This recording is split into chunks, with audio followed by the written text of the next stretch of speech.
20:10, buonasera e ben ritrovati in diretta su Antena 3, come sempre l'attualità. Questa sera abbiamo scelto un tema, un titolo particolarmente forte, anche per essere vicini comunque alle famiglie, ai giovani, a quello che è un dettaglio di tanti fenomeni che ultimamente preoccupano l'educazione e la crescita. Parleremo un po' di tutto, molti sono rimasti sconvolti anche dal servizio delle Iene sulla cosiddetta Blue Whale, parleremo dei ragazzi, dei selfie accanto ai treni, dell'educazione, delle problematiche che oggi gli adolescenti in particolar modo vivono. Saluto e ringrazio Manuela Colombari, che è psicologa, buonasera, ben trovata, e il sociologo Vittorio Filippi. Buonasera a voi. Avevamo preparato alcuni servizi e anche le immagini forti di questo cosiddetto fenomeno recente, poi ovviamente ripensandoci abbiamo scelto che forse è meglio non mostrare alcune cose, così come ogni volta che si racconta e si parla dei selfie vicino alle rotaie c'è il rischio della emulazione. Cosa dice Filippi? Anche di quello che ha visto e sentito raccontare in televisione ultimamente, che è davvero scioccante, con decine e decine di suicidi partiti dalla Russia, ma un'onda che rischia di arrivare anche qui. Oggi abbiamo un discorso, io non parlerei del disagio giovanile, perché altrimenti certo, è una categoria un po' sfruttata e comunque forse anche perfino desueta. Parlerei piuttosto del fatto che con le tecnologie, in particolare tecnologie alla fin fine ormai diventate semplici e di buon mercato, no? Come semplicemente il computer o il telefonino, noi abbiamo la possibilità da un lato di replicare, di catturare e di trasmettere, per cui di rendere tutta la vita, anche i particolari, appunto quelli del selfie, apparentemente più sciocchi, più banali, più piccolini, certo, ma di teatralizzarli, di lanciarli, di renderli uno show personale disegnato su me stesso, che può diventare perfino anche una prova così, di coraggio, di spiritosaggine, eccetera, ma ho la capacità di renderlo, tra virgolette, perlomeno molti lo sperano, di renderlo addirittura virale,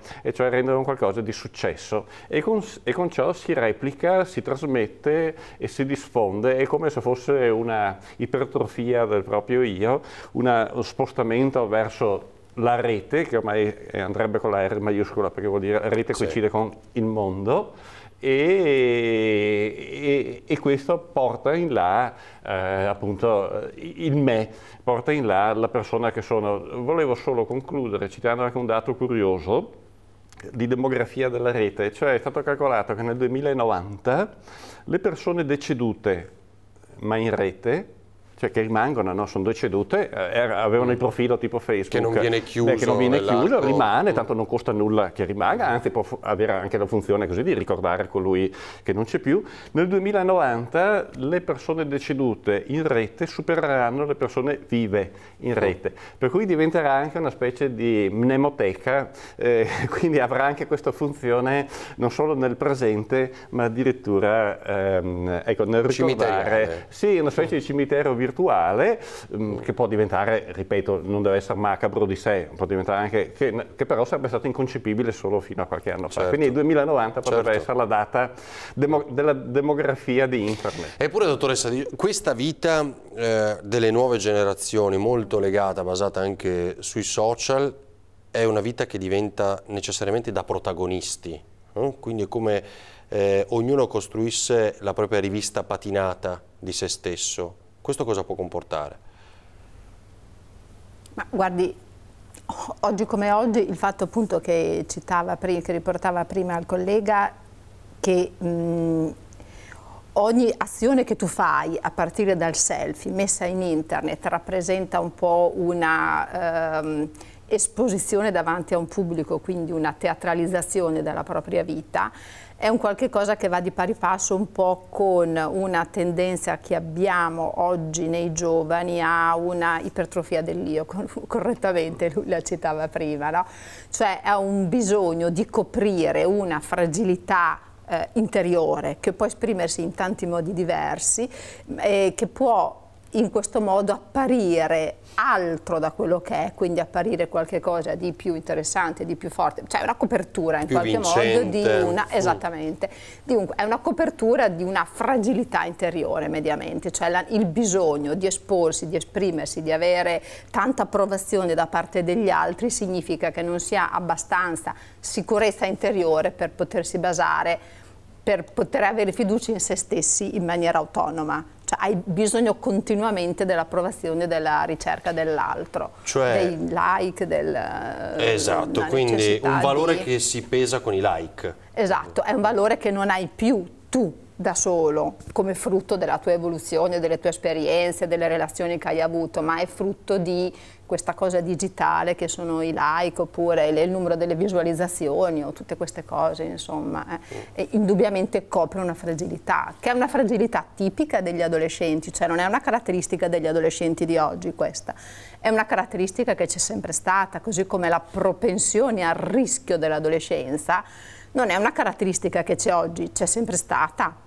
50 anni fa non c'erano i selfie sulle rotaie, ma c'era la necessità di andare a esplorare le case pericolanti, chiuse, cose di questo genere, quindi le sfide, la necessità di mettersi alla prova è una necessità intrinseca della fase adolescenziale della nostra epoca, non dell'epoca attuale, del nostro periodo storico in senso ampio, ecco, non so nel Medioevo com'era, per dire, però attualmente è così. Però quando diventa virale, come diciamo ormai oggi, c'è l'emulazione, così come poteva esserci allora, c'è un'amplificazione o no? Necessariamente, cioè adesso noi vediamo un fenomeno partito dalla Russia, i ragazzi che rischiano, arrivano vicino al cornicione o che non siano suicidi. C'è anche una regola, diciamo, di questo fenomeno per cui vieni contattato, devi eseguire un ordine di fatto, una follia totale, assoluta. Posto che non sia vero, è una validissima osservazione. Ecco, questo tra l'altro è un video nel quale finisce bene almeno, insomma, quindi c'è più di uno, anche quello successivo in cui c'è qualche vicino che riprende e si mette a urlare. A volte sono i ragazzi stessi che riprendono gli amici fare questo gesto. Qui questa persona si espone, viene tenuto retto dalle braccia dell'amico e insomma poi rientra all'interno del terrazzino. Qui finisce così. Questo essere virale invece non amplifica, come diciamo prima, no? Sì, può amplificare, però fa sempre leva sul bisogno, la necessità di sfida del rischio della morte che è tipica dell'adolescente. Che non è una novità, ha capito? Certo. Cioè, la novità è il modo in cui si esprime oggi, in cui viene teatralizzato oggi. Cioè, voglio dire, la propensione al rischio è quello su cui hanno sempre fatto leva, le rivoluzioni banalmente, la rivoluzione, non so, voglio dire, la gioventù fascista nel 1920-21, lo squadrismo fascista era fatto prevalentemente da giovani, l'ISIS adesso è fatto prevalentemente da giovanissimi, poi i capi possono essere più vecchi, ma chi si dedica, chi corre il rischio di ammazzare se stesso, di ammazzare gli altri, sono in grande maggioranza giovani, perché il giovane ha in sé questa necessità, questa propensione al rischio, che posso fare un paragone sciocco, sì. È la stessa cosa che c'è quando un bambino comincia a camminare, cioè un bambino comincia a camminare, deve lasciare le braccia sicure, cioè deve andare e correre il rischio di cadere. Lui deve aver voglia di correre il rischio di cadere per imparare a camminare, i genitori devono lasciarlo andare. La stessa cosa in adolescenza dal punto di vista psicologico, c'è un allontanamento dal genitore, quindi la necessità di andare contro, e correre il rischio, sfidare, andare oltre per poter crescere, per poter diventare adulti, da lì bisogna passare. Allora il problema è quanto questo rischio esagera o quanto è un rischio che rimane nell'alveo del controllo, esatto, diciamo, della storia. Esattamente. Professore, quello che ci ha ricostruito la dottoressa Colombari è molto chiaro. Per lei cosa c'è dietro? Vedendo anche quello che hanno raccontato le Iene in quel servizio shock definito insomma per tutti, lei che sensazione ha avuto? Allora, se fosse una bufala, qui c'è un altro video invece, qui salgono sopra una veranda di una palazzina, sempre dell'est, e poi quindi c'è questo vicino che urla. Sospetto ed insinuo che quelle cose che noi vediamo, se non ci fossero stati i telefonini a riprendere, probabilmente quei gesti non sarebbero stati nemmeno fatti. Cioè la sfida passa proprio attraverso questa...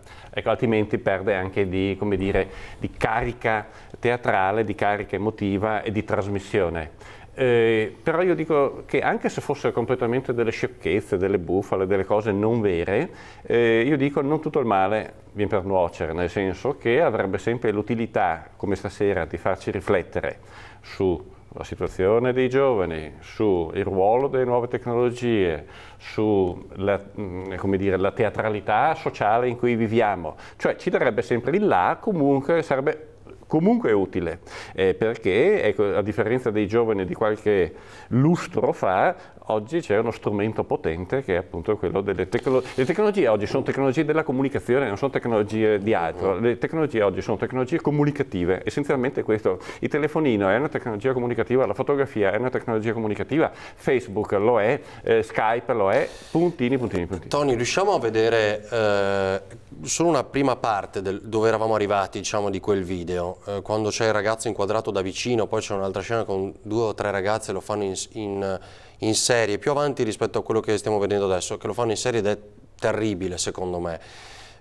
Dopo quello che noi stiamo vedendo nel preview ce n'è un altro con un ragazzo tutto bardato, quindi tutto con il... eccolo qui, vediamolo, fermiamoci prima possibile, quindi stop, mettiamo così, stop, leviamolo. Che immagine resta a un genitore? L'ultima immagine del proprio figlio, cosa farà? Cioè, perché poi noi stiamo analizzando, arriveremo ancora meglio ovviamente con voi, a capire cosa ci può essere, che cosa significa, quale disagio, come arginarlo, ma a un genitore poi cosa resterà? Per sempre quell'immagine, l'ultima immagine di suo figlio. Beh, rimane un'immagine ovviamente drammatica, scioccante, che poi riassumerei anche con una grande sensazione di spreco di una vita, di spreco di un amore, di spreco di un progetto, perché nel figlio c'è un progetto, no? È un organismo biologico venuto fuori così.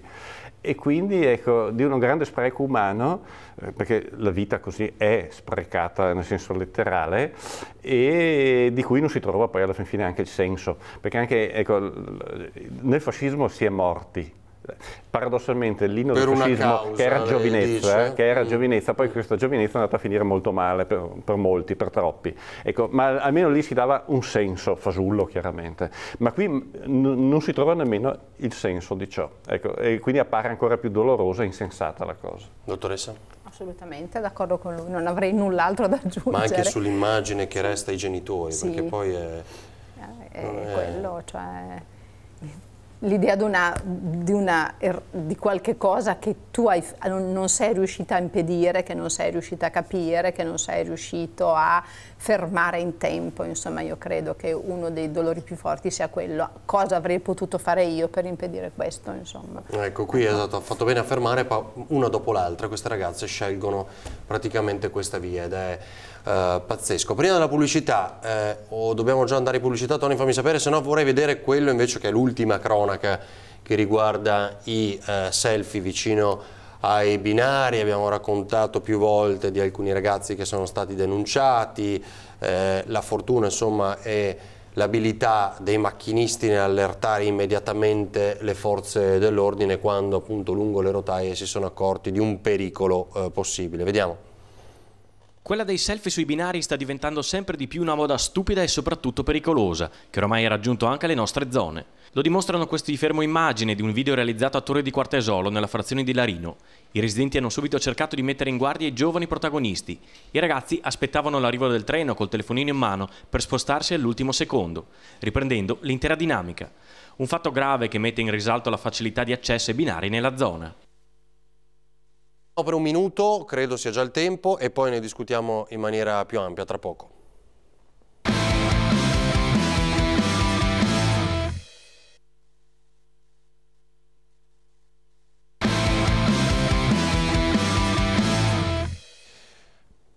Venti e 10, torniamo in diretta, quindi avete visto anche il fenomeno dei selfie ultimamente. Qual è il cortocircuito, se c'è, oppure abbiamo sentito anche la dottoressa Colombari dire che comunque essendo un'età complicata e di sfide è nel solco della storia. Cioè, in questo caso il genitore reputa di aver subito uno spreco, no? Di aver visto e vissuto uno spreco immenso, ma lì come si interviene? Io ho letto, ho visto nelle ultime ore anche tantissimi video di chi ha vissuto l'esperienza del Blue Whale, va bene, della Blue Whale, e dice attenzione perché è un gioco che comincia e non finisce mai, e tanti adolescenti raccontano online come uscirne, come ne sono usciti, solo perché magari sono stati beccati dai genitori o hanno avuto il coraggio di iniziare a parlarne.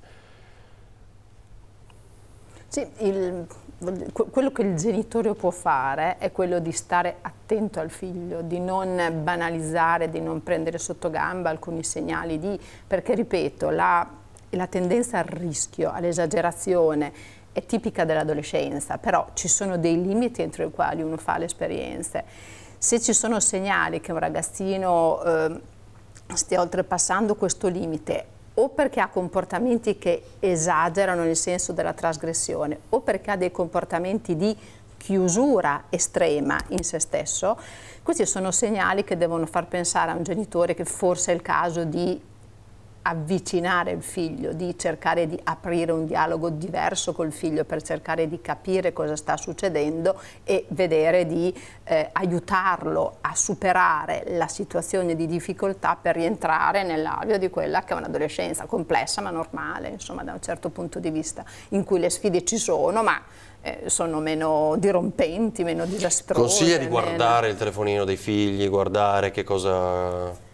Guardi, è come consigliare di leggere i diari che una volta si tenevano, certo, assolutamente no. No? No, assolutamente no, certo che però... Meglio il dialogo, lei dice, certo. Meglio il dialogo, no. Oppure mettere dei vincoli per cui sul telefono, sul computer, in relazione all'età del figlio, si mettono dei vincoli e dei sistemi di controllo dichiarandoli al figlio, perché il controllare di nascosto è una cosa che non ha mai un gran senso, no? Anche perché si accorge che il computer fa meno cose magari di quello di altri con gli amici. No, voglio dire, uno glielo spiega, guarda, man mano che ti guadagni la mia fiducia, che vedo che lo usi correttamente, aumentiamo il livello di libertà, però dichiarare che ci mettono dei controlli e man mano aumentarli in relazione a quello che vedi, insomma, anche perché è possibile farlo. Ma il guardare di nascosto è una cosa che trovo abbastanza, anche perché nel momento in cui il figlio ti scopre, c'è una rottura tragica che dopo andare a recuperare, perché è un tradimento che un genitore ti fa, venire a violare la tua intimità, sì. Per cui la possibilità poi dopo di recuperare il dialogo col figlio diventa molto complessa, molto difficile, molto meno probabile. Rischia di chiudersi in se stesso maggiormente. Esatto, rischi di fare un danno. Mentre la dottoressa parlava, riflettevo sul fatto che fare genitore, cosa non facile, però come fare anche il marito, la moglie, l'amante, fate come volete, sono tutti ruoli e non possono essere che ruoli relazionali. Allora, si è bravi genitori, si è bravi coniugi, si è bravi amanti, se si hanno delle volontà, ecco, relazionali. Il rapporto con i figli è squisito, il rapporto educativo è relazionale o non è? Per cui ecco, cosa vuol dire fare genitore? Fare genitore, cioè o da lì non si esce o si ha una buona capacità, carica, motivazione appunto dell'essere educativo relazionale, o altrimenti io direi beh, forse hai sbagliato qualcosa, forse non eri adatto a fare genitore, come potrebbe essere non essere adatto a fare il coniuge, non essere adatto a fare il marito o la moglie. Ecco, se c'è questa voglia, fatica, perché è anche fatica, tanta fatica, è uno sforzo notevole e che poi non è limitato a un periodo, come dire, della preadolescenza o dell'adolescenza, corre oltre, no, non è vieni un da periodo... prima e corre oltre. Esatto, anzi oggi abbiamo una dilatazione che sposta l'essere genitori, non termina più come nel passato, e credo che su questo ci voglia più a lungo. Esatto, i figli vivono sempre più, tra l'altro l'Italia è una situazione su questo ancora particolare. I bamboccioni, dice esatto. qualche ministro li definì. Non sarei d'accordo sul termine, ma comunque la realtà è questo, per cui l'essere genitori è una cosa, attento, guarda che ti dura più a lungo, è più difficile di una volta ed è più impegnativo, vedi tu. No, io mi aggancerei all'aspetto relazionale, no? Per tornare ai ragazzi, perché sicuramente il nostro universo è un universo relazionale. Nel momento in cui però il ragazzo sta troppe ore attaccato a internet, vive troppo dentro una realtà che è una realtà virtuale, perde l'aspetto relazionale, perché la relazione che c'è su internet non è una relazione vera. in una relazione vera tu offendi una persona e quella persona reagisce immediatamente. In internet, e quindi tu hai la possibilità nella relazione di continuare a graduare, magari prima attacchi un pochino, poi vedi lui come reagisce, poi moduli. Invece in internet quello che capita è che si spara a zero sulle persone, perché tanto non c'è un ritorno immediato. Voglio dire, anche nella vita, cioè anche nella realtà virtuale fai il gioco, muori, ma poi tanto rincomincia la partita successiva a livello Quindi superiore. il valore che diamo è lo stesso, quasi. Allora, il problema è che questo eccessivo uso di internet nei ragazzi allontana rispetto alla vita reale, per cui anche la dimensione della percezione del pericolo è alterata rispetto a quello che ci sarebbe in una realtà relazionale, concreta e non virtuale. Anche qui il consiglio qual è? Perché poi raccontiamo spesso di storture che finiscono nel penale, ovviamente, come lo scambio di fotografie, l'utilizzo per le ricariche, una fotografia sbagliata che finisce nelle mani di più studenti, quindi c'è la vergogna nel proprio istituto in cui si deve continuare a convivere. Queste cose correranno sempre più veloci. Lei diceva sarà sempre più difficile, è più difficile adesso rispetto a una volta. Cioè, si deve educare il figlio non più come una volta a utilizzare degli strumenti da lavoro, ma degli strumenti di vita come questi, anche in maniera intelligente. Guardi, purtroppo poco tempo fa è morto un grande sociologo, Bauman, che aveva definito la definizione ormai famosa che viviamo in una società liquida. Allora, vivere in una società liquida per alcuni versi è molto più bello, perché vivere in una società liquida dilata gli spazi delle possibilità, gli spazi di libertà, e veramente ci apre un mondo. Però bisogna anche saperlo gestire, no? È come se dessero noi un'auto molto potente, bello, bellissimo, ma sai guidarla, perché il rischio aumenta se guidi l'auto molto potente. Ecco, allora fare i genitori, come fare anche i ragazzi, i figli intendo chiaramente, come fare anche l'insegnante, diventa più impegnativo, diventa più complesso perlomeno, per alcuni versi anche più affascinante, e questo vuol dire fare i conti con tutta una perdita di barriere o di limiti che la società rigida o solida del passato poneva e che la società liquida sembra aver appunto dilatato, reso tutto flessibile, tutto orizzontale, tutto facile, non ci si dà del tu tranquillamente. Certo. Cioè, ecco, però bisogna distinguere, come si diceva, ecco, la realtà, però poi... Classica domanda, se dare il telefonino al proprio figlio quasi immediatamente appena va a scuola, perché tanto ce l'hanno tutti gli altri. Ah beh, è una pressione sociale immensa questa, sì. Con poi c'è sempre la giustificazione, così lo controllo. Lo controllo. Sì, penso che sia... Dottoressa, è lo stesso motivo per cui discutevamo prima, cioè appena ce l'hanno gli altri deve avere anche il mio figlio, altrimenti... Assolutamente no.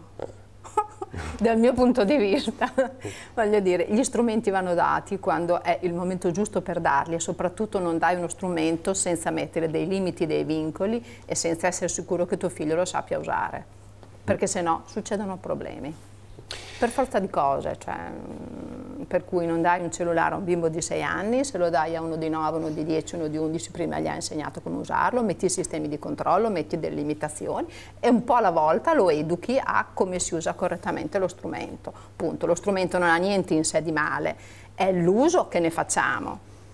Del darlo qui al ragazzino. La scuola interviene, interviene a sufficienza secondo voi? Cioè quindi la famiglia da una parte, la scuola dall'altra? Non lo so, se a scuola facciano livelli di educazione, di intervento mirato all'uso corretto dei social network, di internet, della rete. Chi sceglie durante le lezioni di non far utilizzare i telefonini, ovviamente per rispetto anche della lezione stessa, che poi apre una polemica. Perché di scuola e di famiglia. Punto. Invece c'è un terzo incomodo potentissimo, forse più della scuola e più della famiglia, ed è il cosiddetto gruppo dei pari, cioè gli amici.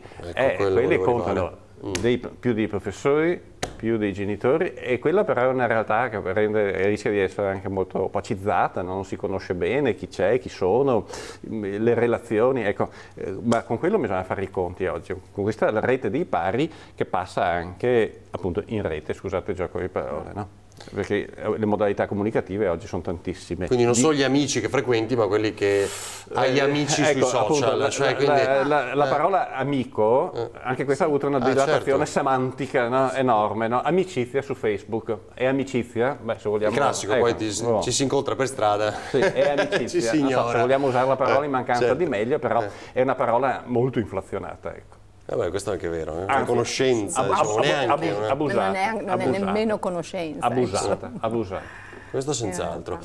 E una cosa che ha toccato adesso il professore, che a me ha sempre colpito, cioè la mia famiglia poteva arrivare, secondo me l'ho capito dopo, sempre fino a un certo punto comunque, gli amici e poi anche quelli più, forse più sicuri, potevano comunque portarti su una strada particolare. La famiglia, cioè lì è la forza della famiglia o la forza sviluppata all'interno del singolo adolescente nell'educazione? Che cos'è che si mette in gioco? È un complesso di cose, nel senso che dal mio punto di vista c'è da un lato quello che la famiglia ha costruito insieme al ragazzo nella sua evoluzione, dall'altro c'è l'inclinazione naturale del ragazzo e dall'altro c'è la forza del gruppo dei pari. Io sono comunque convinta che se una famiglia ha fatto quello che poteva, se il ragazzo non ha delle patologie, non ha dei problemi particolari, la forza del gruppo dei pari non è che potrà portarlo chissà quanto lontano, chissà dove. Ovvio, magari può fare alcune esperienze fuori, però sono quelle cose che possono rientrare, cioè che diciamo in qualche modo rientrano nel processo di correre i rischi del crescere, tendenzialmente, insomma. Piccolo flash invece vero che vi chiedo, ora ormai quasi tutti scelgono di farlo, appena nasce un figlio lo fotografano e pubblicano l'immagine attraverso i social. Di questo cosa pensa? Neonato. Guardi, non commento perché non penso bene. Non ne pensa bene? No. Alcuni invece ultimamente tra gli amici invece hanno detto la mandiamo a voi, però attraverso, come anche lì, diciamo, uno di questi strumenti di comunicazione che è WhatsApp, però vi chiediamo di non pubblicarla, quindi una scelta ormai quasi in controtendenza. Io scherzosamente direi benvenuto al neonato, sei entrato nella società dell'immagine, in pieno. Beh, certo. Così è. Grazie alla dottoressa Manuela Colombari e così anche al professor Vittorio Filippi, grazie per questa chiacchierata. A voi per averci seguito, ricordatevi che l'informazione su Antena 3 continua perché ora c'è il telegiornale del Veneto, domani mattina alle 6:30 la rassegna stampa con Fabio Fioravanzi e i suoi ospiti. Grazie, buona serata.